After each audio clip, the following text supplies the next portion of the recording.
వార్షికోత్సవ హేళలో పాల్గొంచుకుంటున్నటువంటి మీ అందరికీ హృదయ నందనలో వెనకూస్తున్న ముందు ప్రధాన పారిజాతాలతో ముందుగా స్వాగత సుమాంజలు సమర్పిస్తున్నాను. అందరికీ ఆరోగ్యము ఆధ్యాత్మికము అనే నినాదంతో ప్రతి మానవ హృదయాలను అలముకున్న నిరాశల నీడల్ని తొలగించి జాతిని ఆనంద తీరాల వెలుగు వాడల వైపు ప్రేరింప చేయాలి అనే సంకల్పంతో 10 సంవత్సరాల క్రితం 2000 సంవత్సరంలో ఈ ట్రస్ట్ ప్రారంభించడం జరిగింది. ట్రస్ట్ ద్వారా ఆధ్యాత్మిక, సామాజిక, విద్య, ఆరోగ్యపరమైనటువంటి ఎన్నో కార్యక్రమాలను నిర్వహించడం జరుగుతుంది. శారీరకమైన ఆరోగ్యంతో పాటు మానసికమైన ఆరోగ్యం కూడా ఉన్నప్పుడే మనిషి పరిపూర్ణమైనటువంటి వికాసాన్ని పొందుతాడు అనే ఉద్దేశంతో ప్రతి నెల కూడా అనేక ఆధ్యాత్మిక సాంస్కృతిక కార్యక్రమాలని నిర్వహించడం జరుగుతుంది. అంతేకాదు ఎప్పుడూ 60 సంవత్సరాలు వచ్చిన తర్వాత కాదు, ఆధ్యాత్మిక చింతన 6 వయసు నుంచే ప్రారంభం కావాలి. అంగం గరితం అన్నటువంటి పరిస్థితిలో శరీరం వశం తప్పి పలకలేని స్థితిలో, వినలేని స్థితిలో, నడలేని విధానం ఆ హృదయాల్లో కనుక నాటినట్లయితే అవి పెరిగి పెద్దవై వటవృక్షాల్లాగా సమాజానికి కావాల్సిన పరిపూర్ణమైన మంచి మనుషులను ఆ సంకల్పంతో చిన్నపిల్లలకి పురాణంలో అలాగే ప్రతి నెల కూడా మాతృభాషలో మాట్లాడటంలో కూడా పోయి ఇవాళ దురదృష్టకరమైన విషయం ఏంటంటే అమ్మ భాషలో మాట్లాడటానికి 2 నిమిషాలు కూడా మాట్లాడలేనటువంటి దుర్భర పరిస్థితి. ఒక వాక్యం మాట్లాడితే అందులో 5-6 ఆంగ్ల పదాలు తప్ప తెలుగు పదాలు కనిపించనటువంటి వెతుక్కోవలసినటువంటి పరిస్థితి. అటువంటి పరిస్థితుల్లో చక్కగా ముసలైన అచ్చమైన తెలుగులో ప్రతి నెలా కూడా మాట్లాడేటటువంటి చిరంజీవులని పోటీ నిర్వహించి అందులో ఉన్న వారికి కూడా సంవత్సరాంతంలో వార్షికోత్సవంలో ఇక్కడ బహుమతి ప్రారంభం. అంతేకాకుండా తెలుసుకున్నారు జ్యోతి అనేది పరమాత్మకు ప్రతీక కూడా. నారాయణ పరంజ్యోతి ఆత్మ నారాయణ పరహ అని చెప్తోంది వేదం. అటువంటి నారాయణ స్వరూపమైన సంసారంలో దించేదే అంటారు ఆలంకారిక. శబ్దం అనేటటువంటి జ్యోతి లేకపోతే ముల్లోకాలు చీకటిలో మునిగిపోతాయి. అటువంటి గురించిన కార్యక్రమాన్ని చీరాల తహసీల్దార్ గారు అయినటువంటి రాజ్యలక్ష్మి గారు మన దీపంతో 100,000 రూపాయలు, కోట్ల రూపాయలు ఉంటాయి. అలాగే ఒక మనస్సులో దాన్ని మంచి చక్కటి ఆధ్యాత్మిక బీజాన్ని మనం నాటితే అలా ఎదిగి ఇంతెంతై ఒకటింతై పొదకుతానంతై అభోగుంటాయి అన్నట్టుగా త్రివిక్రమ స్వరూపం నుంచి వామన స్వరూపం నుంచి త్రివిక్రమ స్వరూపం అన్నటువంటి అవకాశం ఉంది. అటువంటి చక్కటి సందేశాలు అందించడానికి అందరికీ ఉంది. అందులో దీపం ఉంది. అది అలాగే భావకరణ శరది, ఆధునిక సాహిత్య శరది దాశరథి గారు అంటారు. దీపాలను వెలిగించింది, ఆహాలను వెలిగించింది. ఆ రకంగా సమాజంలో రమణమూర్తి గారు మిగతా ఉన్నటువంటి వారు చిరంజీవులు కూడా ఇక్కడ ఈ కార్యక్రమంలో పాల్గొంటున్నారు. చిన్నారుల చిరునవ్వుల వెన్నెలకులు చిచ్చిపట్టి పాపాయిని జాతికి సిరులు మల్లెకన్నా ఈనాడు కల్లోలాల నుంచి విముక్తమై ఆశించినటువంటి చక్కటి సస్యశామైనటువంటి నాకంగా మాట్లాడే అవకాశం ఉంటుంది. ఈ చారిటబుల్ ట్రస్ట్ను ప్రారంభించి తద్వారా అమూల్యమైన సేవల్ని సమాజానికి అందిస్తున్నటువంటి ఒక వాల్యం అనేక సాహిత్య సాంస్కృతిక ఆధ్యాత్మిక కార్యక్రమాల ద్వారా, ఆరోగ్యపరమైనటువంటి వైద్య కార్యక్రమాల ద్వారా, విద్యా కార్యక్రమాల ద్వారా ప్రోత్సహించడానికి అవకాశం ఉంది. ఎవరికి వారు ఎవరో చేస్తారు అనుకుంటే ఆ పని అలాగే మళ్ళీ మనం సంవత్సరానికి ఇస్తే 300 మనం కట్టిస్తారు. వాళ్ళు వడ్డీ లేని రుణం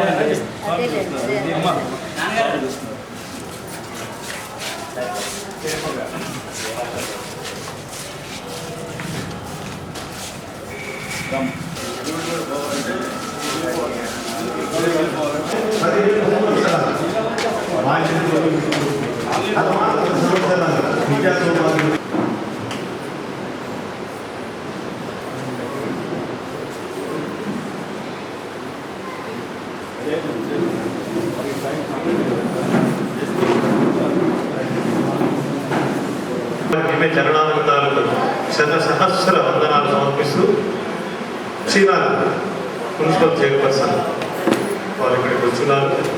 ఒక 2 నిమిషాలు స్వామివారి సముఖంలో వారి దివ్య పాదానందాలకు వారి యొక్క నమస్కృతులు అందించాలి అనుకుంటున్నారు. వారు వచ్చి ఆ కార్యక్రమంలో పాల్గొనవలసిందిగా కోరుతున్నారు.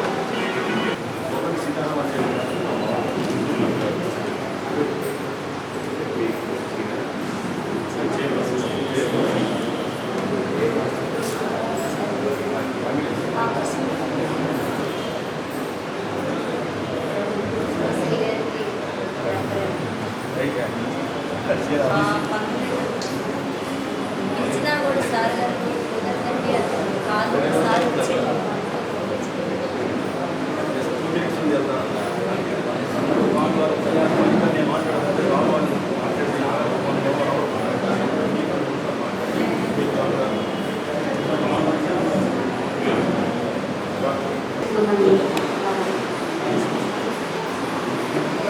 ఇక్కడ ఇచ్చేసిన వారందరికీ నా నమస్కారం. ఈరోజు ఎంతో మంచి కార్యక్రమం. ఆ స్వామీజీ మన ముందుండి మన చీరాల పట్టణానికి వచ్చి వాళ్ళ ఆశీర్వచనం మనందరికీ ఇవ్వడం అనేది ఒక గొప్ప విషయం. కానీ స్వామీజీ గారు ఏమనుకోవద్దు, నేను తొందరగా వెళ్ళాల్సి ఉంటున్నాను, నన్ను క్షమించండి. అలాగే ఊరా మస్తానరావు చారిటబుల్ ట్రస్ట్ వారు ఎన్నో మంచి మంచి కార్యక్రమాలు జరుపుతూ ఉంటారు. వారు కూడా నాకెంతో సన్నిహితంగా ఉంటారు. వాళ్ళు చేసే ట్రస్టు ఒక పేదవారికి ఎన్నో సౌకర్యాలు కలిగిస్తూ ఎంతో విధంగా చేస్తుంటారు. ఒక నిజంగా ఆయనకు ఒక మంచి ఆలోచన కలగడం అంటే వృద్ధులని తీసుకొని వారికి 2 పూట్ల టిఫిన్ పెట్టడం అనేది ఒక మంచి కార్యక్రమం. కానీ ఎవరైనా వారానికి ఒకసారి 2 సార్లు పెడతారు. కానీ వాళ్ళ ట్రస్ట్ ద్వారా ఆయన నేను ముందుకొచ్చి నేను పెడతాను, వాళ్ళలో కూడా కొంతమంది నంబర్స్ కూడా ఉండి ఈ ట్రస్ట్ని ముందుకు నడపడం కూడా ఈరోజు ఆయన ఆ ట్రస్ట్ని నడపగలుగుతున్నారు. అట్లాగే ప్రతి ఒక్కరికి కూడా మనం తినేది కాకుండా ఒక పేదవారికి మనకు గుప్పుడు అన్నం వేస్తే ఆ పుణ్యం మనకు వస్తుందనే ఉద్దేశం అందరికీ ఉండాలని చెప్పని మీ అందరినీ కోరుకుంటున్నాను. ఎందుకంటే నా వరకు నేను మా కుటుంబంలో మా పిల్లలు కానీ నేను కానీ మాకు చేతనైనంత వరకు వాళ్ళకి సహాయం చేయడమే గొప్పదనం. అంటే నేను గొప్పగా చెప్పుకోవడం కాదు, కానీ కొంతమంది అనేక రకాలుగా చేస్తారు. కానీ నేను కేవలం విద్య కోసమే ఎక్కువ ఇస్తుంటాను. ఎందుకంటే విద్య అంటే ఒక పేద కుటుంబంలో ఒక వాళ్ళ ఇంటి అమ్మాయిని కానీ అబ్బాయిని కానీ మనం చదివిస్తే వాళ్ళు 2వ వాళ్ళని చదివించుకోవడానికి అవకాశం ఉంటుంది.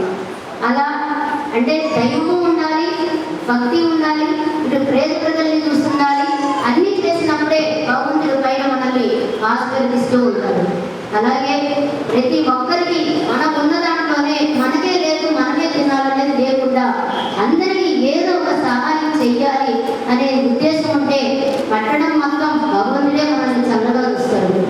అలాగే ఆయన చేసే కార్యక్రమాలు మామూలుగా పేదవారికి వడ్డీ లేకుండా డబ్బులు ఇవ్వడం, వాళ్ళ చేత చిన్న చిన్న వ్యాపారాలు పెట్టించడం, అది కూడా ఎంతో మంచి కార్యక్రమం.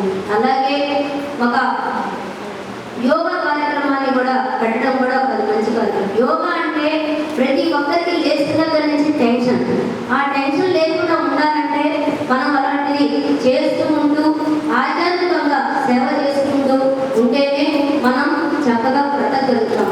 అందుకని అందరూ ప్రతి ఒక్కరు ఈ మన చేసే ఊరా మస్తాన్ గారు చేసే విధానాన్ని అందరం మనం అదే దాడిలో వెళ్తూ ఉంటే మనకు కూడా కొంత శాంతిని మనం చేసుకుంటామని చెప్పని కోరుకుంటూ సెలవు తీసుకుంటాం. ఏదైనా తప్పుగా మాట్లాడితే క్షమించండి.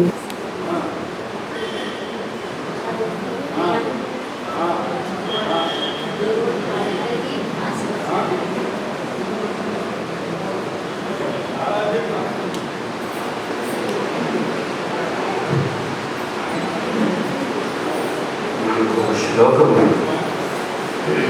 ఇలా చెప్తుంటే అది గుర్తుకు వచ్చి సహజంగా అందరూ ఏమంటారంటే అన్నదానం చేయండి చాలా మంచిది అని అనుకుంటారు. అన్ని దానాల్లోకెల్లా అన్నదానం గొప్పది అంటే మామూలుగా మనకున్నటువంటి శ్లోకన్స్ అది ఎలా జరపడం కరెక్టే. కానీ మన పూర్వీకులు అద్భుతమైన శ్లోకం చెప్పారు. అన్నదానం గొప్పదే, కానీ అన్నదానం కంటే కూడా ఎక్కువ అంటే ప్రొడక్టివిటీ ఎక్కువ పర్పస్ సర్వ్ అయ్యేది విద్యాదానం అన్నట్టు. ఎందుకు అని అంటే దానికి వాళ్ళు అన్నారు, అన్నేన క్షణికా తృప్తి యావజ్జీవంతు విద్యయా. అన్నదాన సమం నాస్తి విద్యాదానం తతోధికం. అన్నేన క్షణికా తృప్తి యావజ్జీవంతు విద్యయా. అంటే ఎవరైతే ఆకలి అని వచ్చారనుకోండి, వాడికి భోజనం పెట్టారనుకోండి, బాబు కడుపు చల్లాలి బాబు, నేను చల్లగా ఉండాలంటాడు.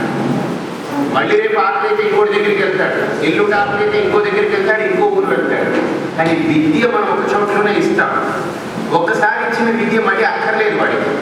కానీ ఈ పూట పెట్టినాను రేపు మళ్ళీ అక్కర్లేదని చెప్పనండి వాడికి. ఈ పూట పెడతానే రేపు వద్దంటావా అని అన్నట్టు పూటకి పెడుతూ ఉండాలి. కానీ విద్య ఒకసారి ఇచ్చామనుకోండి, జీవితాంతం వాడిని నిండుగా అంతేకాదు, అన్నం వాడు తిన్నాడు అనుకోండి, ఆ తిన్న అన్నం ఇంకోటికి పనిచేయదు, వాడి పొట్టకే పనిచేస్తుంది. విద్య వాడికి ఇచ్చామనుకోండి, ఆ విద్య వాడు 100 మందికి, 1000 మందికి, 1,00,000 మందికి ఇస్తూ పెరుగుతూ పోతుంది. కాబట్టి మన వాళ్ళు అనేది ఏంటంటే, అన్నదాన శ్రమం నాస్తి విద్యాదానం తతోధికం. అన్నేన క్షణికా తృప్తి యావజ్జీవంతు విద్యయా. అంటే ఇక్కడ రెండు అంశాలు ఉన్నాయి. బాగా కష్టపడి శారీరకంగా కొంత ఖర్చు తన సంపాదన ఆర్జన చేసుకోగలిగినటువంటి వ్యక్తికి అన్నం పెట్టక్కర్లేదు. అన్నదానం ఎవరికి చేయాలి అంటే, పిల్లల్ని చూడకుండా, వాళ్ళకి దిక్కు బొక్కు లేకుండా, అభాగ్యులై, వాళ్ళు పూర్తిగా ఏ ఆశ్రయము లేకుండా నిరాశ్రయులై, వాళ్ళందరి చేత చీత్కరింపబడ్డవాళ్ళు, ఏ ఆవాసం లేని వాళ్ళు, వాళ్ళ ఒక పూటకి ఏ గిన్నె దొరుకుతుందో అని వెంపర్లాడేటువంటి వ్యక్తులకి నిస్సహాయ స్థితి, ఆరోగ్యం బాగులేదు, వయస్సు మళ్ళీపోయింది, వాడు ఏం చేసుకోలేడు, వాడికి అన్నం పెట్టాడు. వాడికి విద్యాదానం చేస్తానంటే వాడు ఏం చేసుకుంటాడు, రేపో పోయేవాడు. కాబట్టి వాడికి అన్నం పనిచేస్తుంది, అక్కడ అన్నదానమే చేయాలి. అందుకని మన వాడు అన్నారు, అన్నము ఎవడికి ఇవ్వాలి, విద్య ఎవడికి ఇవ్వాలి, ధనం ఎవడికి ఇవ్వాలి. నా దగ్గర డబ్బు ఉంది కదా అని అందరికీ ధనం పంచిపెట్టుకుంటూ పోయాను అనుకోండి, అది మళ్ళీ సమస్య. డబ్బు ఉంది కదా అని అందరికీ డబ్బు పంచిపెట్టుకుంటూ పోతే అపాత్రత అవుతుంది. నా దగ్గర విద్య ఉంది కాబట్టి నేను అందరికీ విద్య ఇస్తానంటే అది అపాత్రత అవుతుంది. నా దగ్గర బియ్యం అది స్టోర్లో బాగా మొగ్గుతున్న అందరికీ అన్నం వండి అందరికీ పెడతానంటే అది అపాత్రత అవుతుంది. కాబట్టి అన్నదానం చేయవలసినటువంటి వ్యవస్థ, అటువంటి అవసరం ఏ విభాగానికి కావాలి అక్కడే చేయాలి. విద్యాదానం ఏ విభాగానికి కావాలి. 70 ఏళ్ళు వచ్చాయి, వాడికి శంకరాచార్యులు అన్నారు, నహి నహి రక్షతి దుఃఖురింకరణి అని.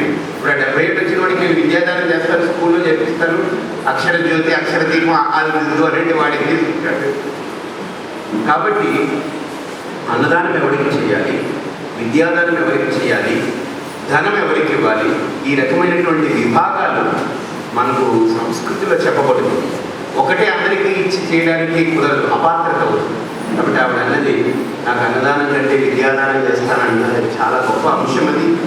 అది చాలా నిజంగా ప్రధానమైనటువంటి అంశం. ఈరోజు అన్నం తింటే ఈరోజు వాడి జీవితం అయిపోయింది, కానీ రేపు ఆ పూటగా ఆనందపడతారు. అందుకని వాడు అన్నారు, అన్నేన క్షణికా తృప్తి. అన్నం వల్ల ఆ క్షణ తృప్తి పొందుతాడు. అబ్బా ఏం మస్తంగా ఇడ్లీ దోశ పెట్టారు, చాలా బాగా అయిపోయాయి. మళ్ళీ 10:30 అవుతుంది కదా, ఏం పెడతారు ఇప్పుడు మధ్యాహ్నం? దాన్ని మర్చిపోయాం. ఇడ్లీ దోశ చట్నీ సాంబారు ఏం పెట్టాలి మర్చిపోయి, అది ఎక్కడ గుర్తుంది? లోపల కూడా ఉండదు, బుద్ధిలోనే ఉండదు. ఎన్ని విని, నా మాట విని, ఆవిడ మాట విని, ఆయన మాట విని, ఆయన ఎవరు ఆచార్యులు వారి మాట విని, అందరి మాటలు విని ఎగిరిపోయాయి. ఇప్పుడు మధ్యాహ్నం ఏం పెడతారు? 12:30, 11 గంటలకు దాని వెనక్కి వెళ్తుంది. అది పెట్టారనుకోండి, మళ్ళీ కార్యక్రమం ఉందనుకోండి, అది మర్చిపోతాం. ఏదో కూర, పప్పు, పచ్చడి, ఏదో పొళ్ళు, లేకపోతే అవి ఇవి పెట్టారు, చాలా బాగా పెట్టారు, అది తింటున్నప్పుడు అనుకుంటాం, మళ్ళీ తర్వాత అయిపోతుంది. కానీ విద్య ఉంది చూసారా, వాడు చచ్చిపోయేంత వరకు విద్య అలా ఉంటుంది. అన్లెస్ వాడు కోమాలోకి వెళ్ళి దెబ్బతిని ఇవన్నీ వాసన తవ్వకుండా వాడు ఇంకొక ఎన్ని కాకుండా ఉంటే. కాబట్టి అలాగా వాడిలో ఎప్పటికీ కూడా ఆ విద్య ఉన్నంతకాలం ఆ వ్యక్తి ఎప్పుడు ఉంటుంది. కాబట్టి అన్నదాన శ్రమం నాస్తి విద్యాదానం తతోధికం. ఎంత గొప్పగా చెప్పాడు. అన్నదానానికి సమమైన ఏది లేదు, కానీ విద్యాదానం దానికంటే గొప్పది అన్నాడు. ఎందుకు అన్నేన క్షణికా తృప్తి యావజ్జీవంతు విద్యయా. కాబట్టి భారతీయత అంతా కూడా ఈ విద్య అన్ని దానాలే మన వాళ్ళందరూ చెప్పారు. అందుకని షోడశ దానాలు అన్నారు. ఈవెన్ కన్యని కూడా దానం చేస్తున్నాడు. వివాహ సమయంలో మీరు చూస్తే మస్తానరావు గారి చిన్న ఆయనే. ఎన్నేళ్ళు ఉంటే పెళ్ళికి మీకు? పెళ్ళప్పుడు 19. సో ఆవిడకి వెళ్ళినప్పుడు చిన్న వయసులో వివాహాల పట్టు 17. సో చూడండి, మీరు బాగా ఆలోచించండి. ఈయన 19 మీ మామగారికి ఎంత వయసు? ఓ 50 ఉంటాయి. 50 ఏళ్ల మామగారు 19 ఏళ్ల కుర్రాన్ని కూర్చోబెట్టుకుని ఆయన కాళ్ళు కలుగుతారు. ఒక భారతదేశంలోనే ఉంది. చిన్నపిల్లలకి ఎవరైనా కాళ్ళు కడిగి నీళ్ళు చదువుకుంటారండి? ఎక్కడైనా ఉందా? అంత అభ్యాసం ఎక్కడైనా ఉందా? చిన్నవాళ్ళు పెద్దవాళ్ళు కనిపిస్తే కాళ్ళు దండం పెట్టాలి.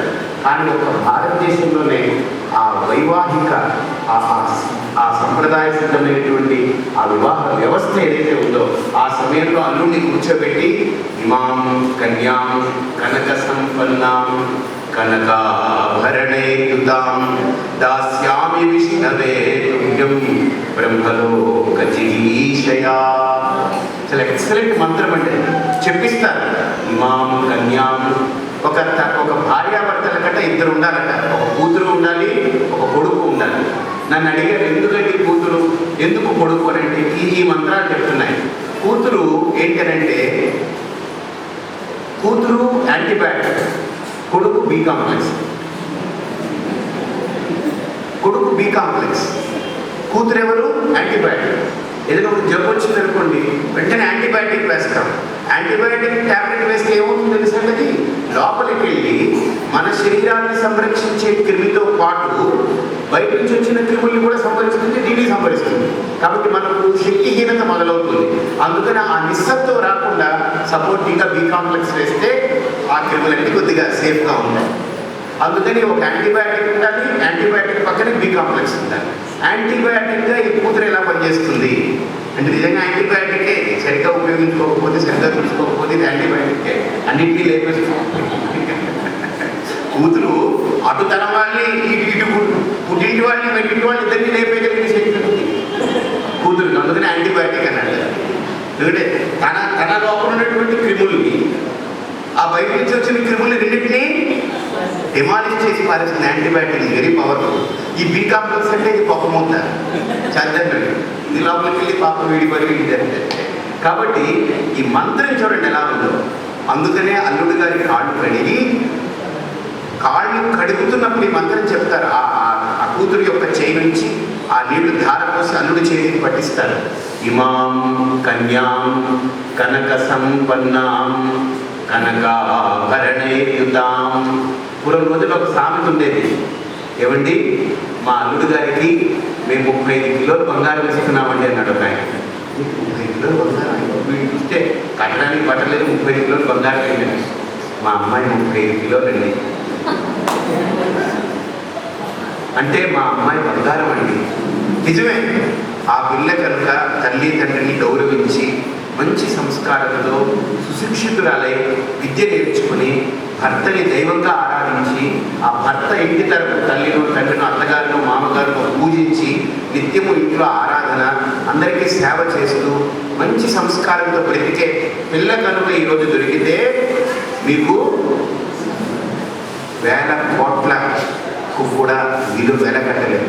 అంటే ఒక సంసారం బంగారంతో, డబ్బుతోటి, వసతులతోటి అవ్వదు. ఒక మంచి సత్ప్రవర్తన కలిగినటువంటి, సత్శీలత కలిగినటువంటి ఒక స్త్రీతోటే ఒక కుటుంబం నిలబడుతుంది, ఒక వంశం నిలబడుతుంది. కాబట్టి అది బంగారంలా ఉండాలి. ఎలాంటి బంగారం? కేడియం కన్నా ఇంకా గ్యారంటీ ఉండాలి. కాబట్టి ఇక్కడ ఏమన్నాడంటే తండ్రి, ఇమాం కన్యాం కనక సంపన్నాం కనకాభరణేయుతాం దాస్యామి విష్ణవే తుభ్యం.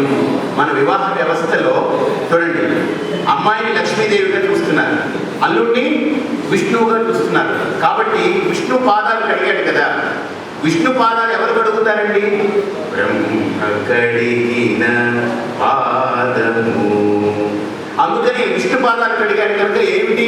బ్రహ్మలోక జిగీషయా. ఆ బ్రహ్మలోకానికి నేను వెళతానయ్యా, నీ పాదాలు కడగడం వల్ల నేను బ్రహ్మలోకానికి వెళతాను.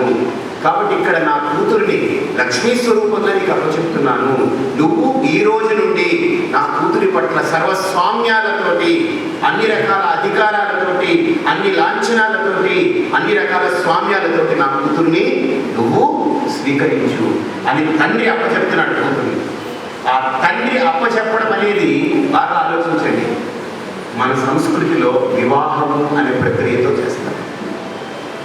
అలాగే కొడుకు పేరుందండి. అమ్మాయికి పేరు కుమార్తె అని, చిరంజీవి అని మనం అంటాం. కొడుకు ఏ పేరు తెలుసండి? పుత్ర అనే శబ్దం వాడబడింది. ఏమిటి పుత్ర అని అంటే, పూకి ఒక గీత పెట్టండి. పూ పక్కన గీత పెడితే పూ త్ర 2 అక్షరాలు. పూ అంటే నరకం అంట, ఒక రకమైన నరకం. పుం నామ నరకాత్ త్రాయతే పుత్ర. పూ అనేటువంటిది నరకం అంట. త్ర అంటే రక్షించేవాడు, మనల్ని నరకానికి వెళ్లకుండా రక్షించేవాడు, బి కాంప్లెక్స్. సో కాబట్టి కొడుకు నరకానికి వెళ్లకుండా చేస్తాడు, కూతురు ఏం చేస్తుంది? కన్యాదానం ద్వారా బ్రహ్మలోకానికి వెళ్ళదు. అయితే ఎప్పుడంటే ఈవిడ కన్యాదానం చేస్తే